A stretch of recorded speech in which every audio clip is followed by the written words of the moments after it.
আসসালামু আলাইকুম। আজকে নিয়ে চলে এলাম ঝাল ঝাল বিফ কারি, যেটা আমি বিফ সবসময় আমি হাতে মেখে তারপরে বসাই চুলাতে।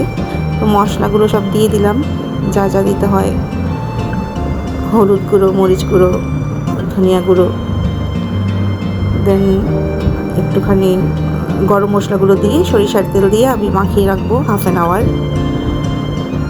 আর হাফ অ্যান আওয়ার পরে পেঁয়াজ কুচি দিয়ে বিফটাকে আমি হাতে মাখিয়ে বসিয়ে দেবো চুলাতে। আমি এভাবেই করি বিফটা, কখনো চুলায় বাগার দিয়ে করি মাঝে মাঝে, কিন্তু মশলাগুলো আগে মাখিয়ে তারপরে এভাবেই করি, একটু ঝাল ঝাল করে। এটা আমার কাছে ভালো লাগে, সময়টাও বেঁচে যায়। আর এটাকে আমি মেখে তারপরে চুলায় কষাতে দিয়ে দিব। আর বিফে আমি সবসময় বিফ বা চিকেন যেটাই হোক না কেন আমি ইউজ করি একটুখানি আলু দিতেই হয় আমার, কারণ আমার বাচ্চারা মন থেকে এই একটা সবজি খুব মন থেকে পছন্দ করে। তো আলু একটুখানি ইউজ করতেই হয়, ভুনা করি আর ঝোল করি, যেটাই করি না কেন। তো অ্যাট লাস্ট দেখা যাচ্ছে বিফটা